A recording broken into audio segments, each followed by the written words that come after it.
I'll use my length function here, and within this function I am going to find the length of my string which has India along with some leading and trailing spaces. I'll paste this here, give a semicolon, and I'll run it. Okay, so the entire string is 17 characters long, or the length of the string is 17. Now say I use ltrim on my same string, what it returns me is India, and if I run length over it, you can see the difference, as in you can see how many spaces were deleted from the left of the string. You can see here, now it says 17, and I'm going to use ltrim. Let's see the difference.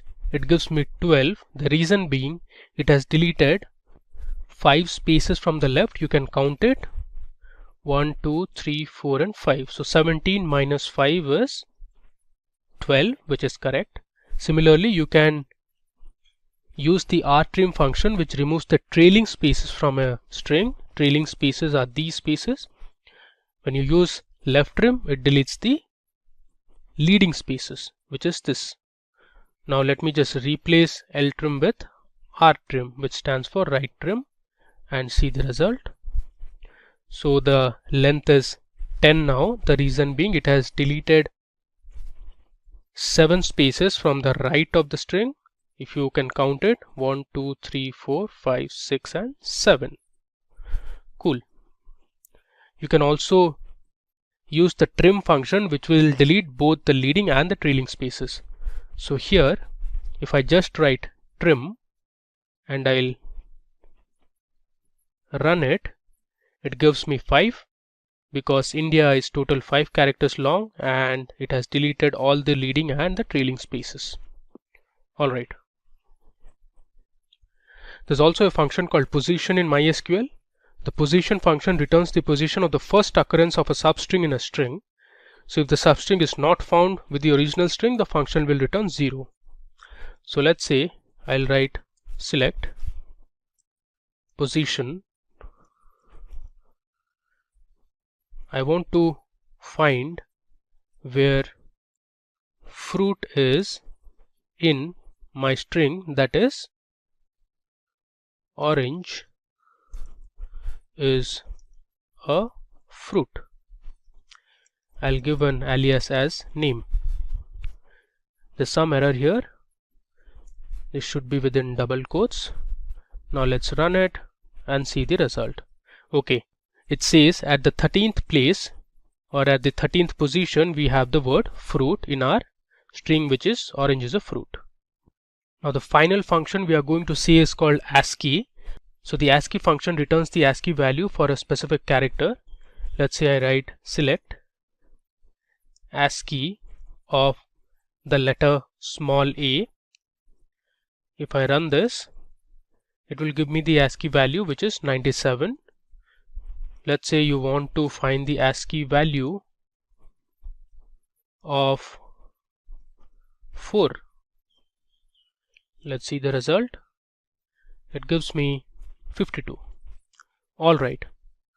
In this session, we are going to learn two important SQL statements or clauses that are widely used, that is group by and having. First, we'll understand the basics of group by and having, and then jump into MySQL Workbench to implement these statements. So let's begin. First, what is group by in SQL? So the group by statement or clause groups records into summary rows and returns one record for each group. It groups the rows with the same group by item expressions and computes aggregate functions for the resulting group. A group by clause is a part of select expression. In each group, no two rows have the same value for the grouping column or columns. Now below, you can see the syntax of group by. So first we have the select statement, and then followed by the column names that we want to select. From, we have the table name, followed by the where condition, and next we have the group by clause, and here we include the column names. Finally, we have the order by and the column names. Now here is an example of the group by clause. So we want to find the average salary of employees for each department. So here you can see we have the employees table. It has the employee ID, the employee name, the age of the employee, we have the gender, the date on which the employee had joined the company, then we have the department to which each of these employees belong to, we have the city to which the employees belong to, and then we have the salary in dollars. So actually we'll be using this employees table on MySQL Workbench as well. So if you were to find the average salary of employees in each department, so this is how your SQL query with group by clause would look like. So we have selected department and then we are using an aggregate function that is AVG, which is average, and we have chosen the salary column, and here we have given an alias name which is average underscore salary, which appears in the output you can see here from employees, and we have grouped it by department. So here in the output you can see we have the department names and the average salary of the employees in each department. Now let me take you to my MySQL Workbench where we will implement group by and solve specific problems. Okay, so I am on my MySQL Workbench. So let me make my connection first. I'll enter the password. So this will open my SQL editor. So first of all, let me check the databases that I have. So I'll use my query that is show databases. Let's run it. Okay, you can see we have a list of databases here. I'm going to use my SQL underscore intro database. So I'll write use SQL underscore intro. So this will take us inside this database. I'll run it. Alright. Now you can check the tables that are present in SQL underscore intro database. If I write show tables, you can see the list of tables that are already present in this database. To do our demo and understand group by as well as having, let me first create an employee table. So I'll write create table employees. Next, I'll give my column name as employee underscore ID, which is the ID for each employee. I'll give my data type as integer and I'll assign employee ID as my primary key. Next, I'll give employee underscore name and my data type would be varchar.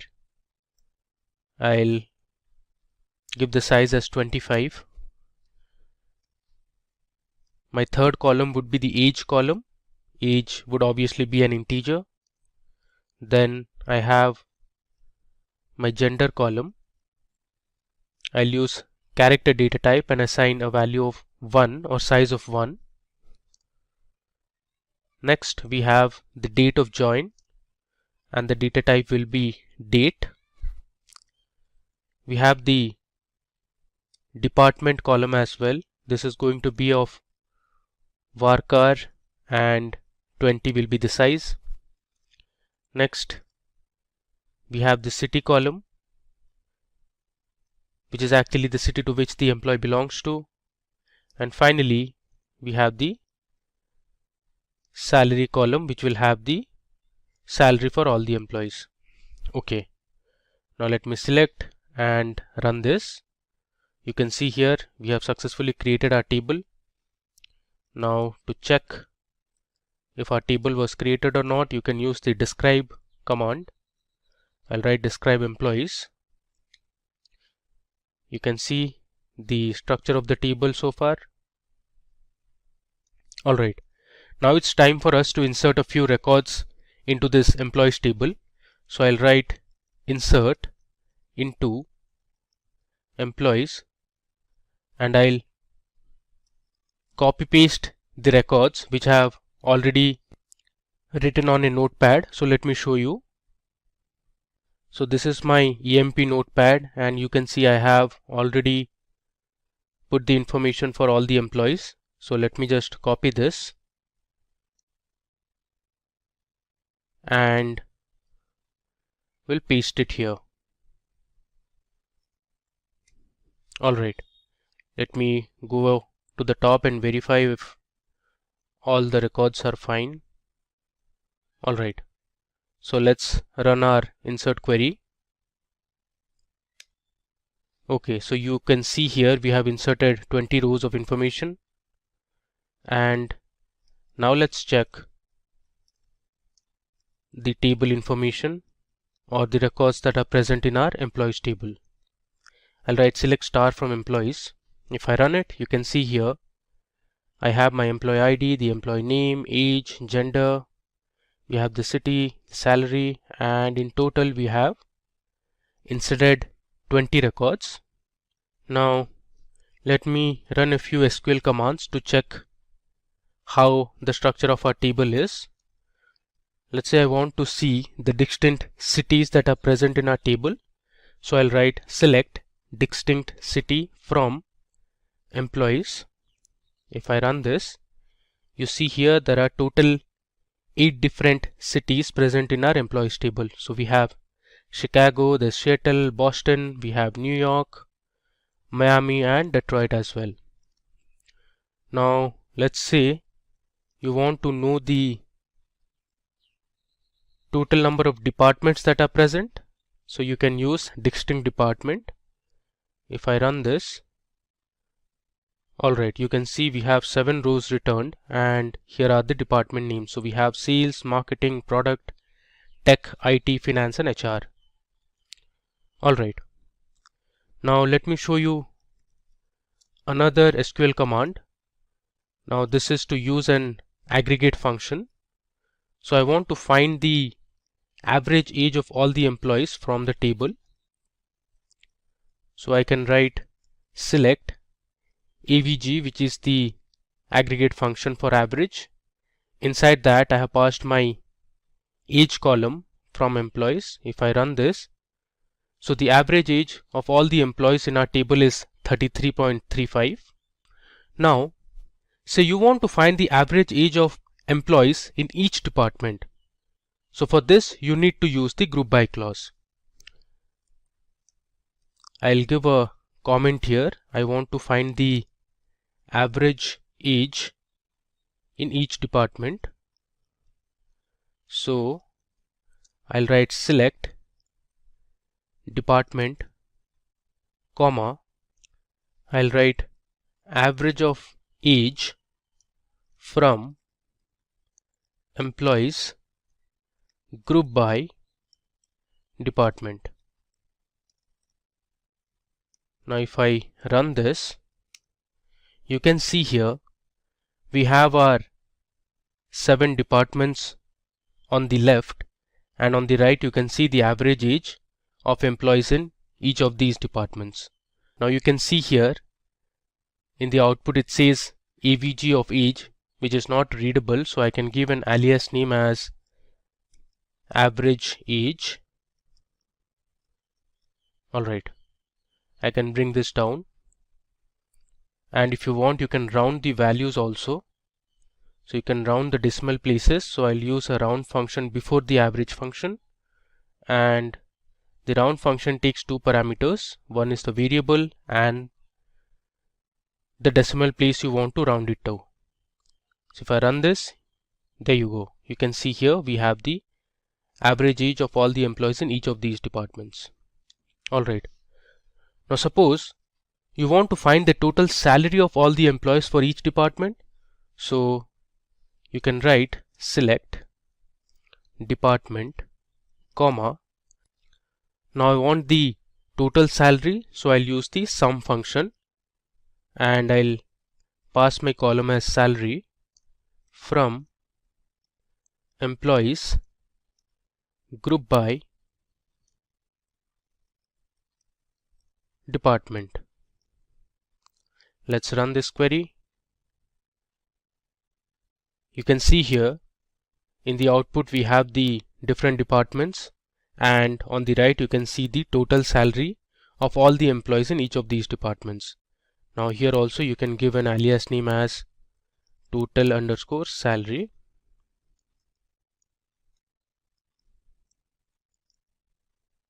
Let's run it again, and you can see the output here. Alright, now moving ahead, you can also use the order by clause along with the group by clause.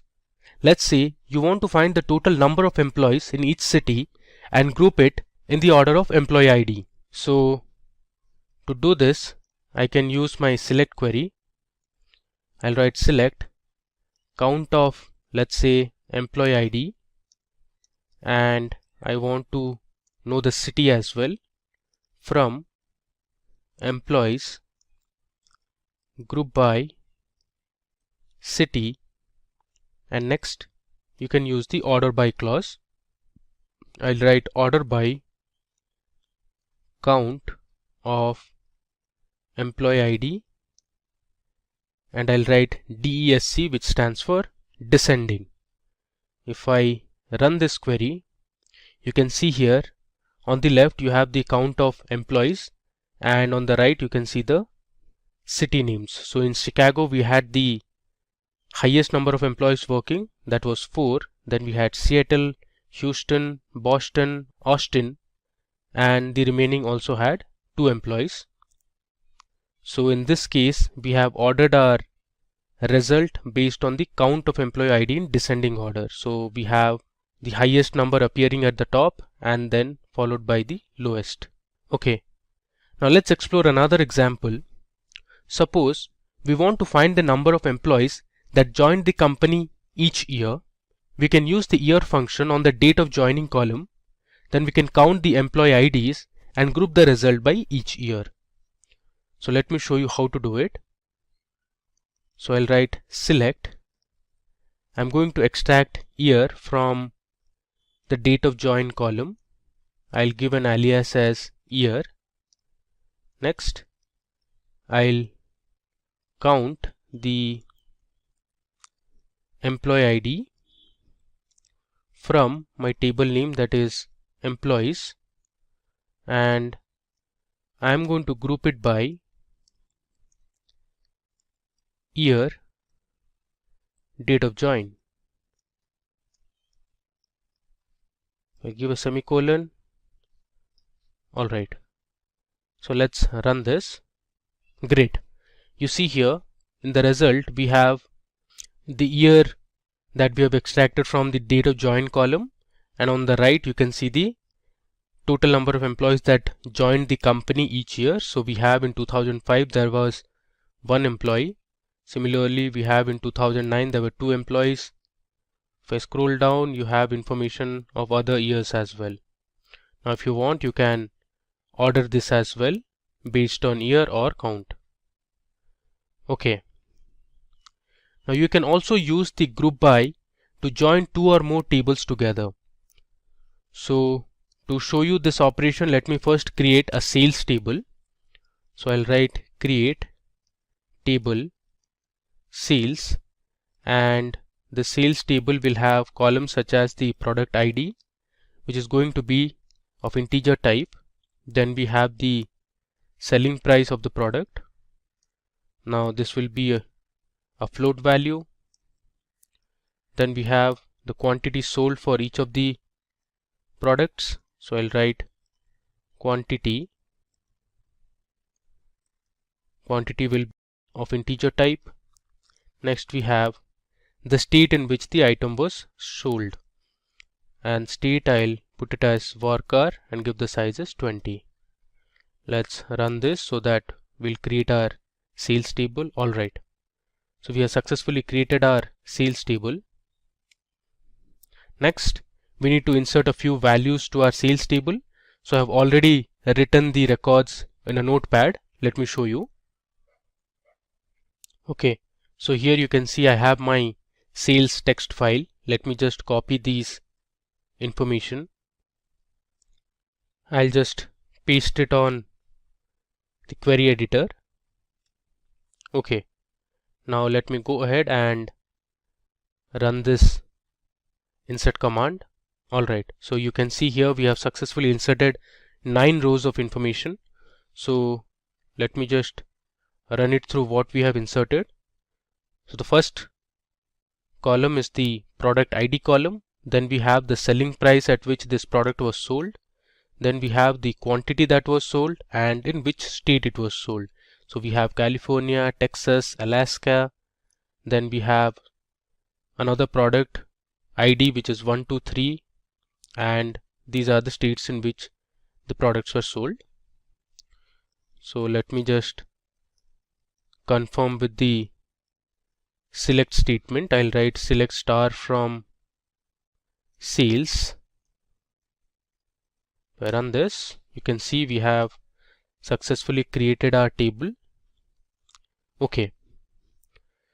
Now suppose you want to find the revenue for both the product IDs 1 to 1 and let's say 1 to 3, since we have just two product IDs here. So for that you can use the select query. So I'll write select product ID. Next, I want to calculate the revenue. So revenue is nothing but selling price multiplied by the quantity. So I'll use the sum function to find the total revenue, and inside the sum function I'll use my selling price column multiplied by my quantity column. I'll give this an alias name as revenue from my table name, that is sales. Finally, I'll group it by product ID. Let's run it. There you go. So here you can see we have the two product IDs 1 to 1 and 1 to 3, and here you can see the revenue that was generated from these two products. Alright. Now let's say we have to find the total profit that was made from both the products 1 to 1 and 1 to 3. So for that I'll create another table. Now this table will have the cost price of both the products. So let me create the table first. I'll write create table. Let's say the table name is C product, which stands for the cost price of the products. I'll give my first column as product ID.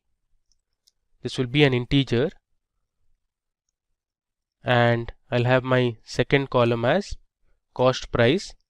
Cost price will have floating type values. Let's run this. So we have successfully created our product cost table. Now let me insert a few values into the C product table. So I'll write insert into C underscore product. I'll give my values for 1 to 1. Let's say the cost price was $270 for each, and next we have my product as 1 to 3, and let's say the cost price for product 1 to 3 was $250. Let's insert these two values. Okay. Next, we'll join our sales table and the product cost table. So this will give us the profit that was generated for each of the products. So I'll write select C dot product underscore ID, comma, I'll write sum S dot sell underscore price. Now here C and S are alias names. So if I subtract my cost price from the selling price, that will return the profit that was generated. I'll multiply this with S dot quantity, close the bracket. I'll give an alias name as profit from sales as S. So here S stands for the sales table. I'm going to use inner join C underscore product table, as the alias name should be C, where S dot product underscore ID is equal to C dot product underscore ID. We are using product underscore ID because this column is the common column to both the tables. And finally, I am going to group it by C dot product underscore ID. Alright, so let me tell you what I have done here. So I am selecting the product ID. Next, I am calculating the profit by subtracting the cost price from the selling price, and I have multiplied the quantity column. I am using an inner join to connect my sales and the product cost table, and I am joining on the column that is product ID, and I have grouped it by C dot product ID. Let's run this. There you go. So here you can see for product ID 121 we made a profit of $1,100, and for product ID 123 we made a profit of $840. So now that we have learnt group by in detail, let's learn about the having clause in SQL. The having clause in SQL operates on grouped records and returns rows where aggregate function results matched with given conditions only. So now having and where clause are kind of similar, but where clause can't be used with an aggregate function.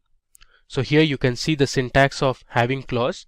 You have the select statement followed by the column names from the table name, then we have the where conditions, next we have the group by, finally we have having, and at last we have order by column names. So you can see here we have a question at hand. We want to find the cities where there are more than 2 employees. So you can see the employee table that we had used in our group by clause as well. So if you were to find the cities where there are more than 2 employees, so this is how your SQL query should look like. So we have selected the employee ID and we are finding out the count using the count function. Next we have selected the city column. From employees we have grouped it by city, and then we have used our having clause. So we have given our condition having count of employee ID should be greater than 2. So if you see the output, we have the different city names, and these were the cities where the count of employees was greater than 2. Alright, so let's go to our MySQL workbench and implement how having works. So suppose you want to find those departments where the average salary is greater than $75,000. You can use the having clause for this. So let me first run my table, which is employees.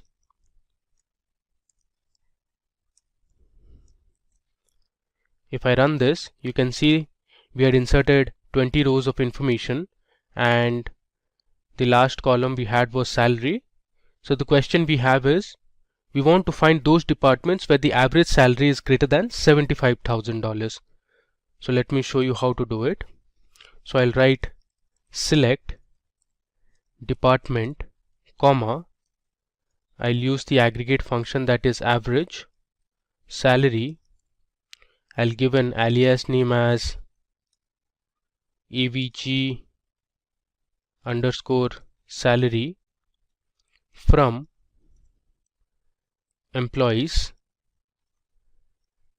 Next we'll use the group by clause, and I want to group it by each department, and then I'm going to write my having clause. So in having clause I'll use my condition that is having average of salary greater than $75,000. Let's run it and see the output.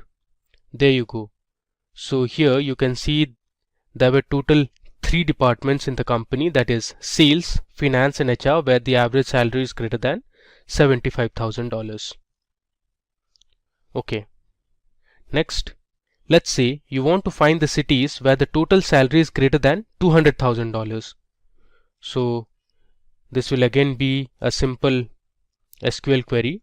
So I'll write select city, comma, I want to find the total salary, so I'll use the sum function, and I'll pass my column as salary, as I'll give a alias name as total from employees group by city, and then I am going to use my having clause.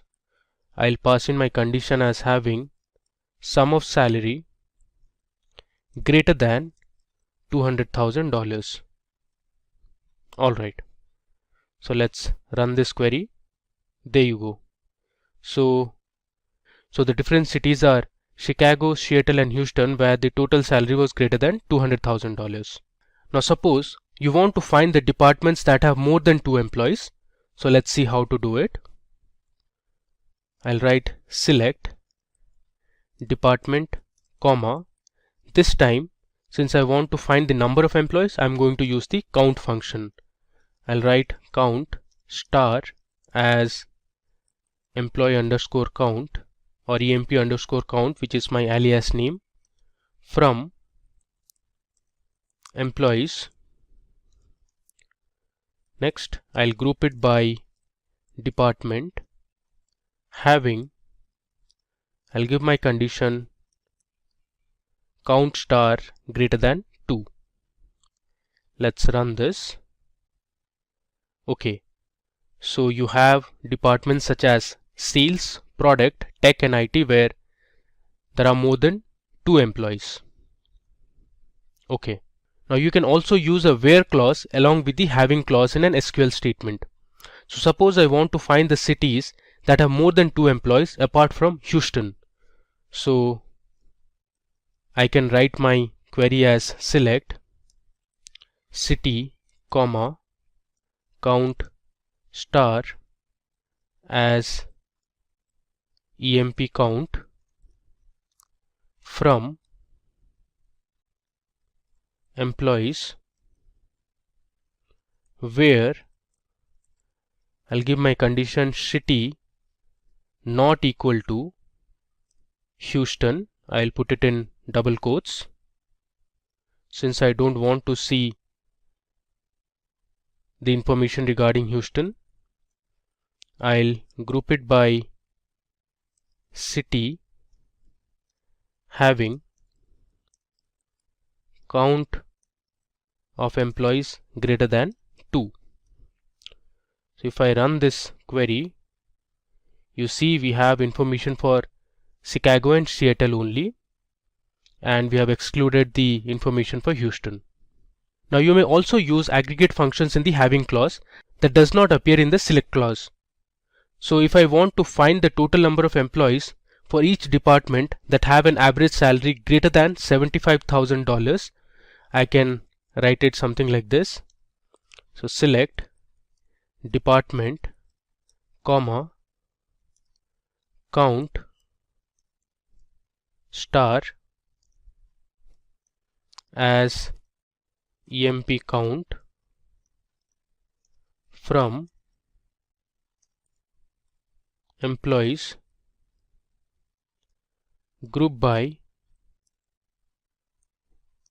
department, and in the having clause I'm going to provide the column name that is not present in the select expression. So I'll write having average salary greater than 75,000. This is another way to use the having clause. Let's run this. Alright, you can see we have department sales, finance and HR, and you can see the employee count where the average salary was greater than 75,000. Okay, so let me run you from the beginning what we did in our demo. So first we created a table called employee, then we inserted 20 records to this table. Next we explored a few SQL commands like distinct, then we used average, and finally we started with our group by clause, followed by looking at how group by can be used along with another table, and we joined two tables, that was sales and product cost table, to find out the profit. Then you learned how to use the having clause. So we explored several different questions and learned how to use having in SQL. In this session we will learn about joins in SQL. Joins are really important when you have to deal with data that is present on multiple tables. I'll help you understand the basics of joins and make you learn the different types of joins with hands-on demonstrations on MySQL Workbench. So let's get started with what are joins in SQL. SQL join statement or command is often used to fetch data present in multiple tables. SQL joins are used to combine rows of data from two or more tables based on a common field or column between them. Now consider this example where we have two tables, an orders table and a customers table. Now the order table has information about the order ID, which is unique here. We have the order date, that is when the order was placed. Then we have the shipped date. This has information about the date on which the order was shipped. Then we have the product name, which basically is the names of different products. We have the status of delivery, whether the product was delivered or not, or whether it was cancelled. Then we have the quantity, which means the number of products that were ordered.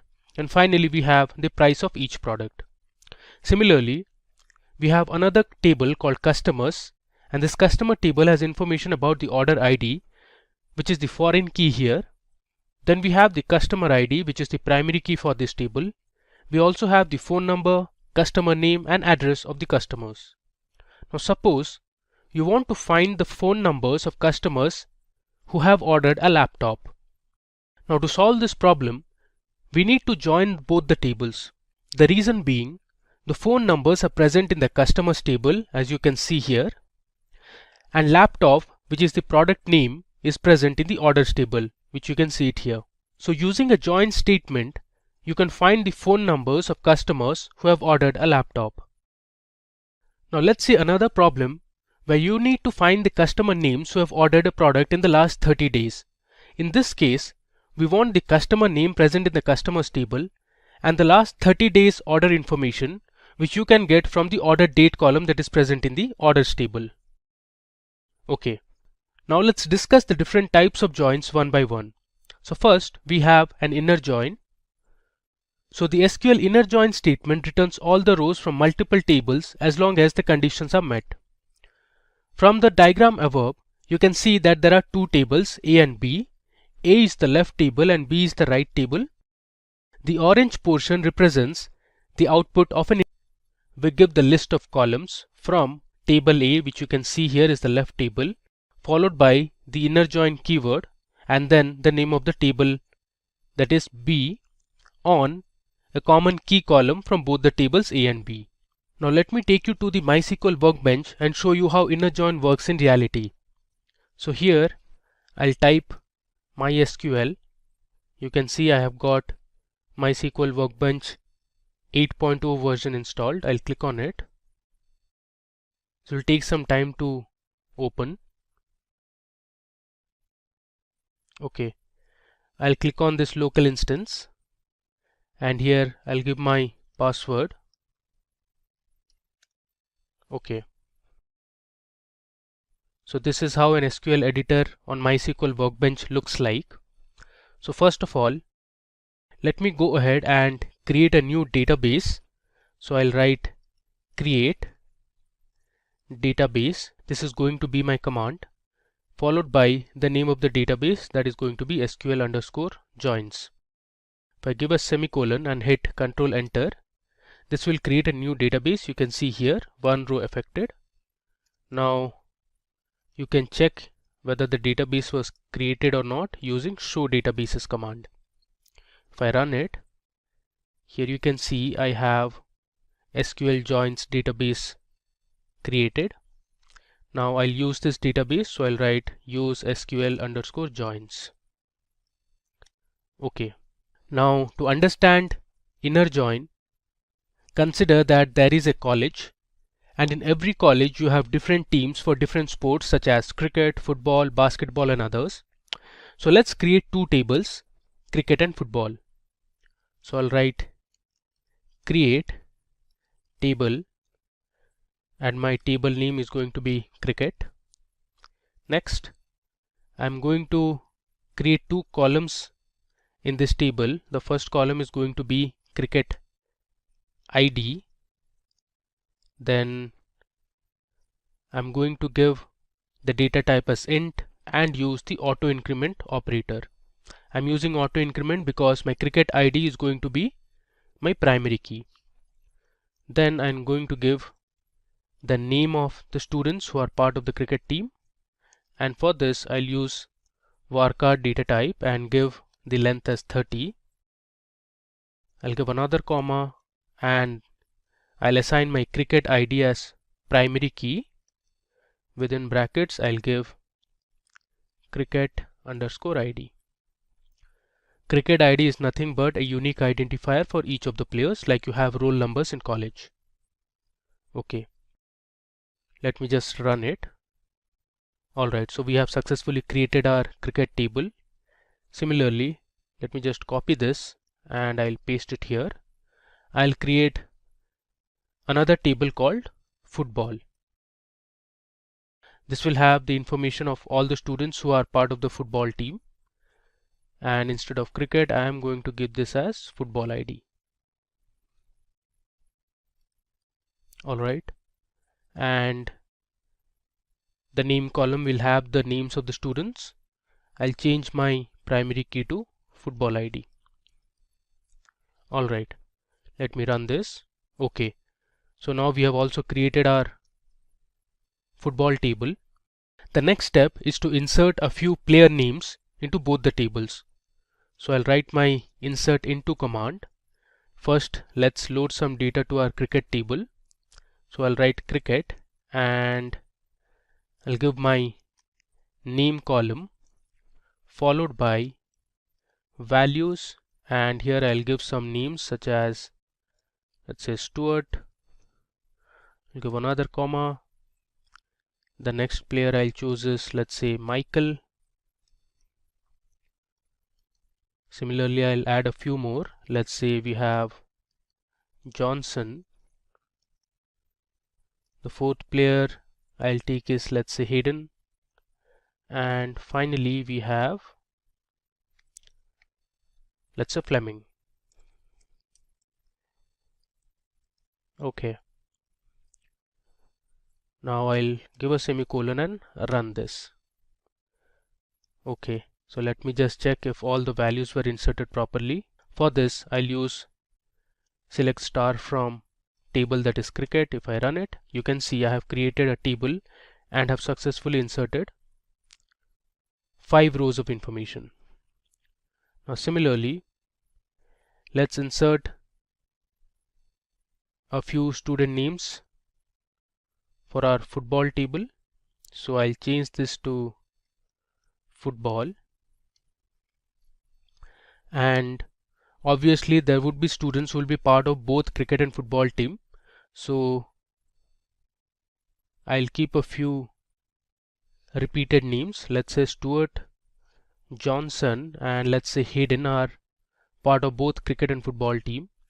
Then we have, let's say, Langer, and let's say we have another player in the football team, that is Astle.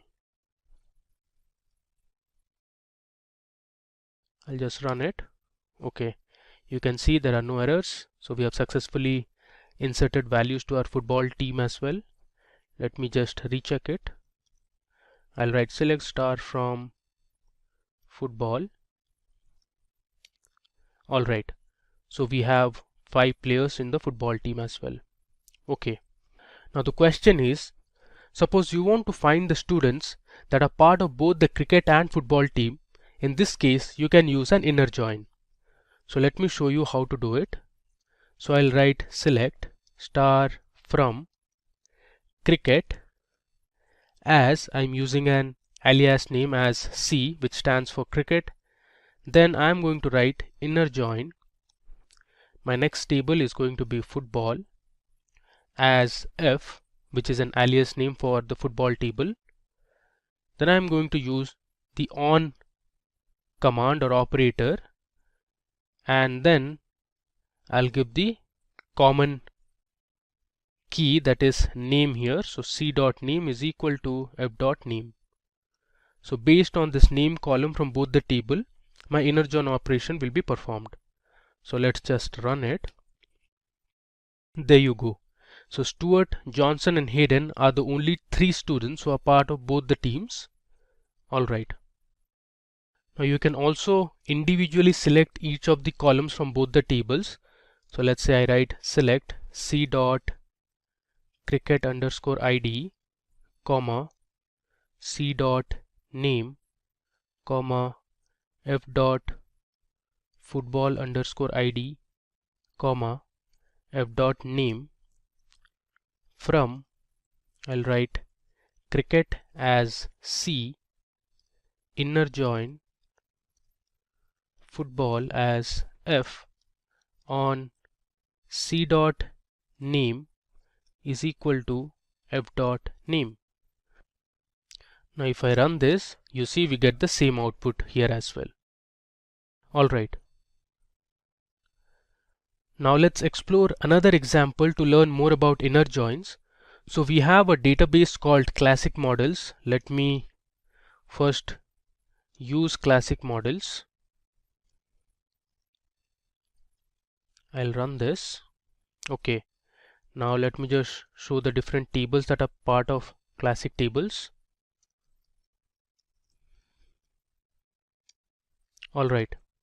So here you can see there are tables like customers, there's employees, there's office details, orders, payments, products and product lines as well. Alright. So let me use my select statement to show what are the columns present in the products table. Okay, so this product table has information about different product names. You have the product code. Now this product code is unique here.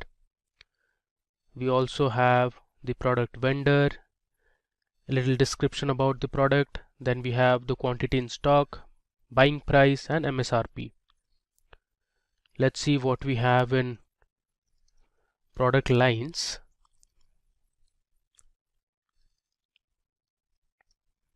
If I run it, you see here we have the product line, which is the primary key for this table. Then we have the textual description for each of the products. This is basically some sort of an advertisement. Alright, now suppose you want to find the product code, the product name and the text description for each of the products. You can join the products and product lines table. So let me show you how to do it. I'll write my select statement and choose my columns as product code. Then we have product name, and let's say I want the text description, so I'll write this column name. Okay, then I'll use from my first table, that is products, inner join product lines,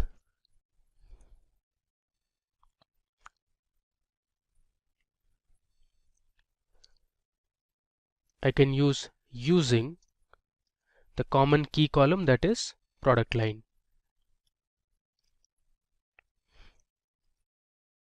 Close the bracket, I'll give a semicolon, and if I run it, there you go.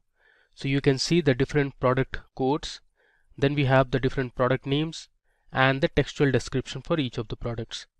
So this we did by joining the products table and the product lines table. Alright. Now suppose you want to find the revenue generated from each product order and the status of the product. To do this task, we need to join three tables, that is orders, order details and products. So first let me show you what are the columns we have in these three tables. We have obviously seen for the products table. Now let me show you for orders and order details table. So I'll write select star from orders. If I run it, you can see it has information about the order number, the date on which the order was placed.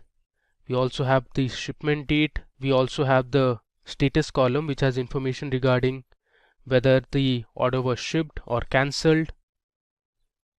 Then we have some comments column. We also have the customer number who ordered this particular product. Similarly, let's check what we have under order details. So I'll write select star from order details. If I run it, you can see it has the order number, the product code, quantity of each product, we have the price of each product, then we have the order line number. Okay, so using the product, orders and order details, let's perform an inner join. So I'll write select O dot order number, comma, O dot status, comma, I need the product name which I'll take from the products table, so I'll write P dot product name. Now here O, P are all alias name for the tables, orders, products, and I'll use OD for order details, comma, since we want to find the revenue, we actually need to find the product of quantity ordered into price of each product. So I'll use a sum function, and inside the sum function I'll give quantity ordered multiplied by the price of each item. I'll use an alias as revenue. Then I'll use my from clause, from orders as O, inner join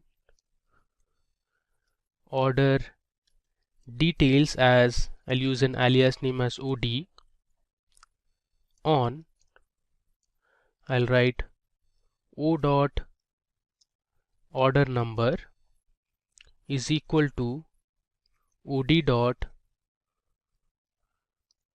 order number.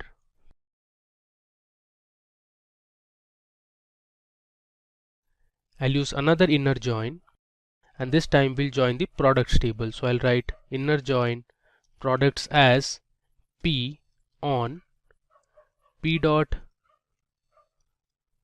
product code is equal to OD dot product code.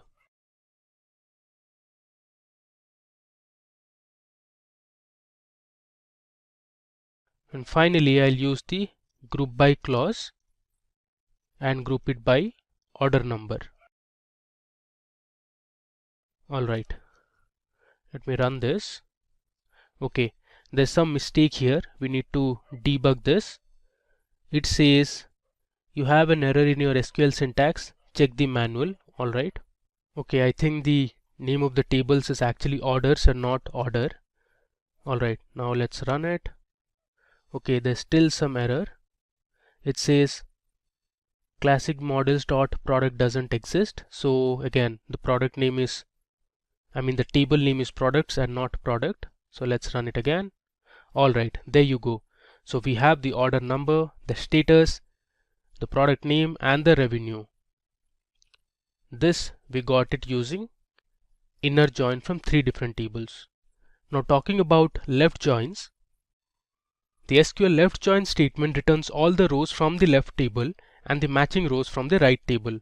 So if you see this diagram, you can see we have all the rows from the left table, that is A, and only the matching rows from the right table, that is B. So you can see this overlapped region, and the syntax for SQL left join is something like this. So you have the select statement, and then you give the list of columns from table A, which is your left table. Then you use the left join keyword followed by the next table, that is table B, on the common key column. So you write A dot key is equal to B dot key. Okay, now in our classic models database we have 2 tables, customers and orders. So if you want to find the customer name and their order ID, you can use these 2 tables. So first let me show you the columns that are present in customers and orders. I think orders we have already seen. Let me first show you what's there in the customers table. Okay, so you can see we have the customer number, the name of the customer, then we have the contact last name, the contact first name, we have the phone number, then there's an address column. There are 2 address columns actually. We have the city name, the state, and we have other information as well. And similarly we have our orders table. So I'll write select start from orders. So I'll write select star from orders. If I run this, you can see these are the information available in the orders table. Okay, so let's perform a left join where we want to find the customer name and their order IDs. So I'll write select C dot customer name, or let's say first we'll choose the customer number, comma, then I want the customer name, so I'll write C dot customer name. Then we have the order number column which is present in the orders table, and let's say I also want to see the status. Then I'll give my left table, that is customers as C, left join, orders as O, on C dot customer number equal to O dot customer number. Let's run it. Okay, again there is some problem. Alright, so the table name is customers. Let's run it. So there's another mistake here. This is customer number, so B is missing. Cool. Let me run it. Alright, so here you can see we have the information regarding the customer number, then the respective customer names, we have the order number and the status of the shipment. So if I scroll down, you'll notice one thing, there are a few rows you can see which have null values. This means for customer number 125 and for this particular customer name there were no orders. And similarly, if I scroll down, you will find a few more null values. You can see here there are two null values here. For customer number 168 and 169, there were no orders available. Alright, now to check those customers who haven't placed any orders, you can use the null operator. So what I'll do is, here I'll just continue with this. I'll use a where clause and write where order number is null. Now let me run this. Okay, so here you can see there are 24 customers from the table that don't have any orders in their names. Okay, now talking about right joins. So SQL right join statement returns all the rows from the right table and only matching rows from the left table. So here you can see we have our left table as A and the right table as B. So the right join will return all the rows from the right table and only the matching rows from the left table. Now talking about the syntax. So here you can see we have the select statement. Followed by the select statement, you will have the list of columns that you want to choose. From table A, right join table B on the common key column from both the tables. Alright. Now to show how right join works, I'll be using two tables, that is customers and employees. So let's see the rows of data that are present in the customer table first. So I'll write select star from customers. Let's run it. So here you have the customer number, the customer name, then we have the phone number, the address of the customers. You also have the country to which the customer belongs to, the postal code, and the credit limit as well. Similarly, let's see for the employees table. Here I'll change customers to employees. Let's run it. Okay, so we have the employee number, the last name, the first name, we have the extension, the email ID, the job title, and also reports to here means the manager. Okay, so based on these two tables, we'll find the customer name, the phone number of the customer, and the email address of the employee, and join both the tables, that is customers and employees. So let me show you the command. So I'll write select C dot customer name, comma, then we have C dot phone. I'll give a space here. Next, I want the employee number from the employee table, so I'll write E dot employee number, comma, E dot email from customers as C, right join employees as E, on e dot, my common key column is employee number here, so I'll write e dot